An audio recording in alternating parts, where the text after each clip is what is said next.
আমার প্রিয় সম্মানিত মুসলমান মা এবং ভাই বোনেরা, আল্লাহ তাআলা প্রত্যেক মানব জাতিকে ঘোষণা করিয়া দিলেন, প্রত্যেক জিন এবং মানব জাতিকে শুধুমাত্র কেবলমাত্র একমাত্র আমি আমার ইবাদত বন্দেগী করার জন্য সৃষ্টি করেছি। জোরে জোরে বলেন সুবহানাল্লাহ। এই কারণে নামাজ পড়া লাগবে কার জন্য? নামাজ পড়া লাগবে কার জন্য? আল্লাহর জন্য। রোজা রাখতে হবে কার জন্য? আল্লাহর জন্য। কথা বলেন ঠিক কিনা?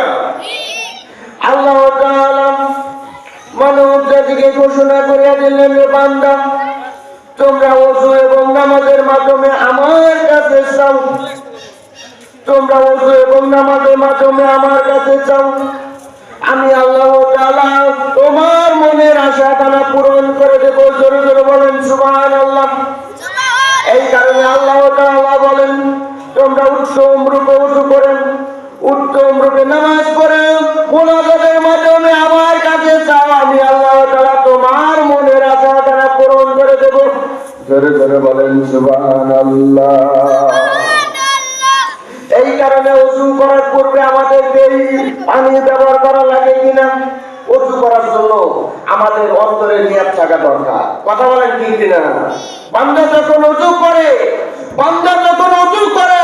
ওযু করার জন্য আমাদের দুই হাত ভালোভাবে ধৌত করতে হয়, দুই পা ভালোভাবে ধৌত করতে হয়, মুখমণ্ডল ধৌত করতে হয়। ওযু করার জন্য আমাদের মাথাটা মাসে করা লাগে। কথা বলেন ঠিক কিনা?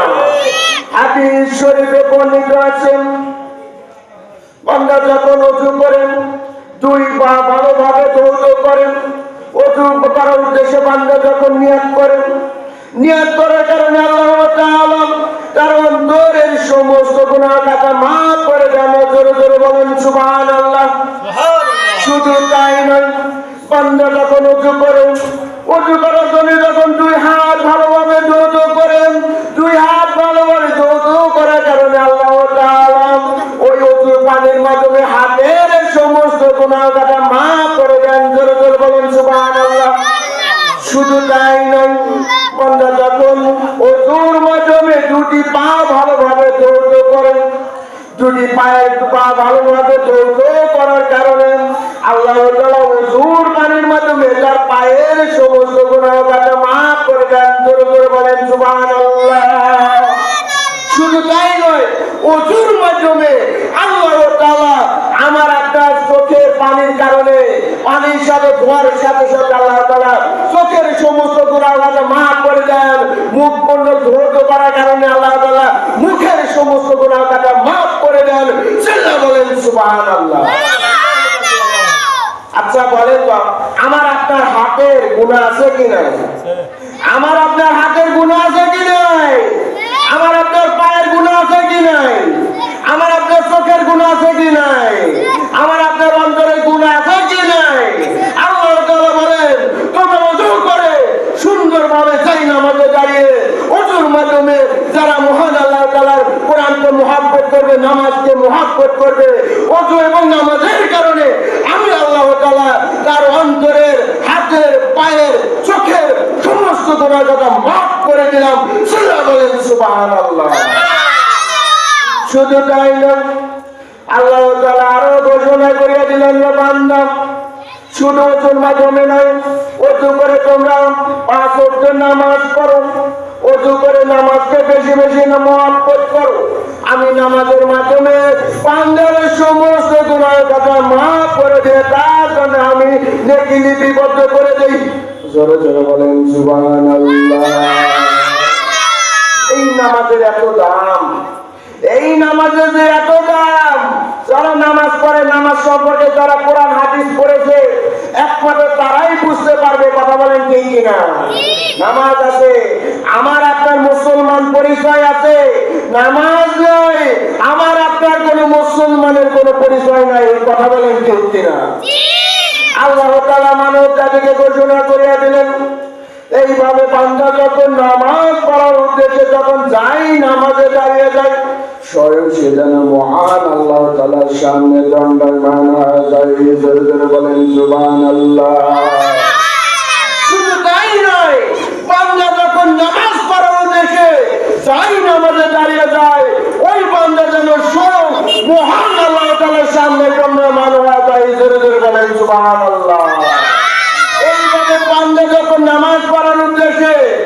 যখন যাই নামাজ দোয়ার পরে শেষে যখন সূরা ফাতিহা পাঠ করে আলহামদুলিল্লাহি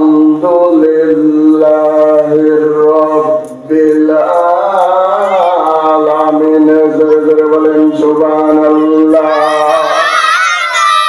নামাজের মাধ্যমে বান্দা যখন সূরা ফাতিহা পাঠ করেন, ফাতিহা পাঠ করার কারণে আল্লাহ তাআলা তার সমস্ত নিয়ামতের শুকরিয়া আদায় করে নেন। জোরে বলেন সুবহানাল্লাহ। এইভাবে বান্দা যখন নামাজের মাধ্যমে মহান আল্লাহ তাআলার কাছে চায়, ইয়াকা না'বুদু ওয়া ইয়াকা নাস্তাঈন, জোরে বলেন সুবহানাল্লাহ। হাদিস শরীফে বর্ণিত আছে, এইভাবে বান্দা যখন নামাজের মাধ্যমে মহান আল্লাহ তাআলার কাছে সাহায্য প্রার্থনা করে, হে আল্লাহ আমি আপনার কাছে সাহায্য প্রার্থনা করি, আপনি আমাদের সাহায্য কানে কবুল এবং মঞ্জুর করে নেন। জোরে বলেন সুবহানাল্লাহ। এইভাবে বান্দা যখন সূরা ফাতিহা পাঠ করার মাধ্যমে বলেন ইহদিনাস সিরাতাল মুস্তাকিম, জোরে বলেন সুবহানাল্লাহ। এইভাবে বান্দা যখন নামাজের মাধ্যমে মহান আল্লাহ তাআলার কাছে বলে, হে আল্লাহ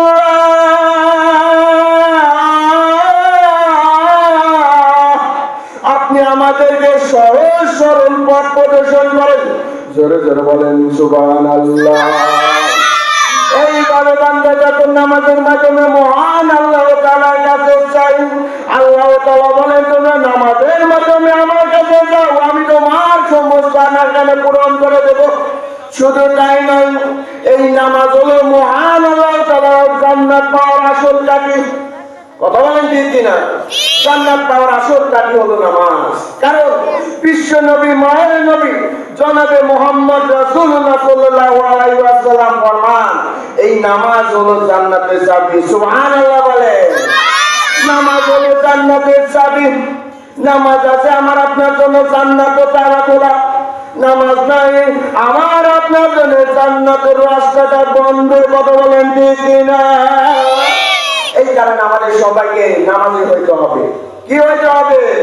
কাল কিয়ামতের ময়দানে আল্লাহ তাআলা যখন মানব জাতিকে জান্নাত দেওয়ার জন্য যখন নিয়ত করেছেন, কিন্তু আল্লাহর ফেরেশতা যখন বলবেন তোমার ভিতর নামাজ নাই, তোমার ভিতর কোরআন নাই, তোমার ভিতর আল্লাহর ভয় নাই, তোমার ভিতর সারাটা জীবন হারাম খেলছো, সারাটা জীবন ঘুষ খেলছো, সারাটা জীবন কোরআনের বিপক্ষে চলেছো, সারাটা জীবন তুমি বিভিন্ন বেআমল করেছো, এই কারণে কি আল্লাহ তাআলা জান্নাত দান করবেন? আল্লাহ তাআলা কি জান্নাত দান করবেন?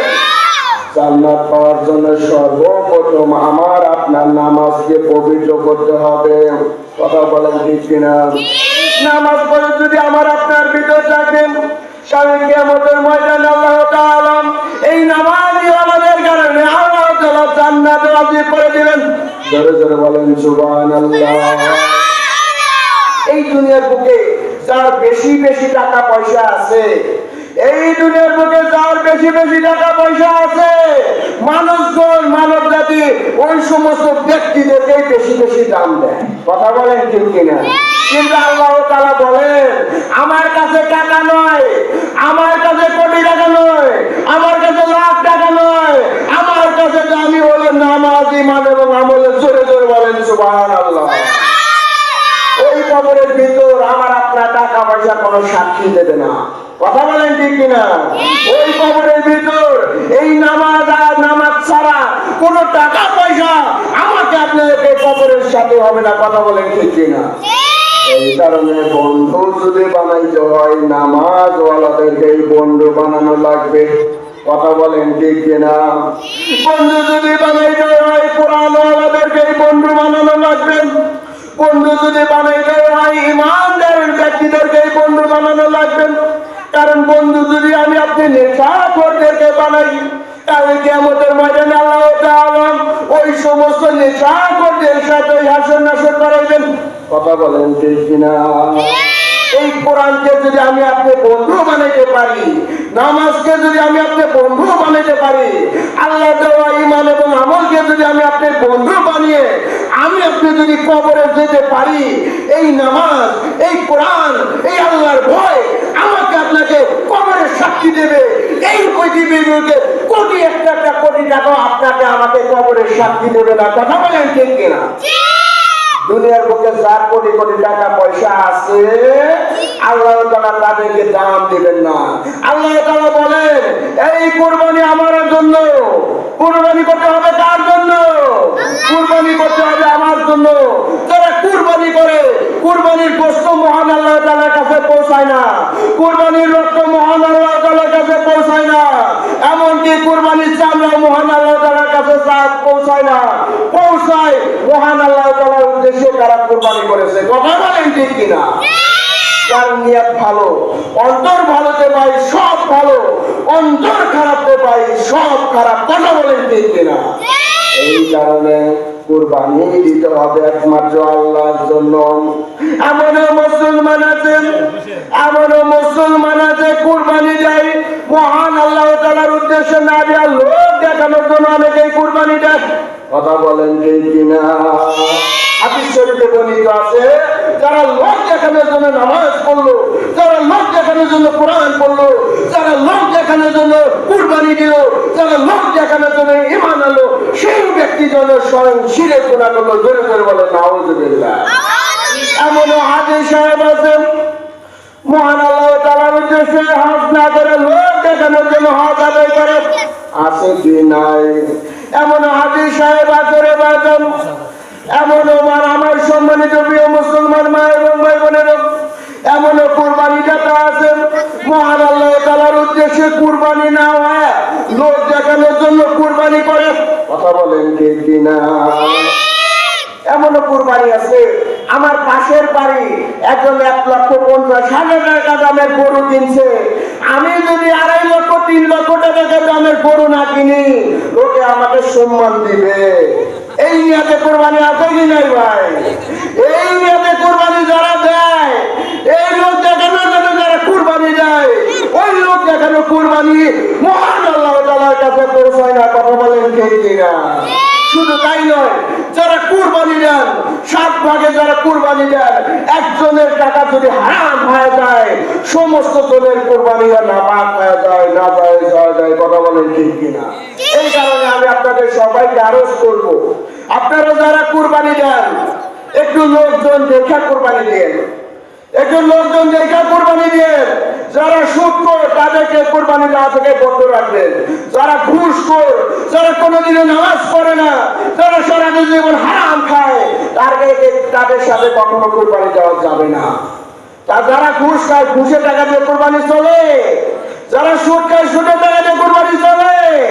এই কারণে ভাই, সন্তানদেরকে প্রকৃত মানুষ করবেন। আমার প্রিয় সম্মানিত মুসলমান মা এবং ভাই বোনেরা, সন্তানদেরকে প্রকৃত মানুষ করা দরকার। সন্তান ভালো, আপনার সব ভালো। সন্তান খারাপ, আপনার সব খারাপ। কথা বলেন ঠিক কিনা? আমাদের বর্তমান সমাজ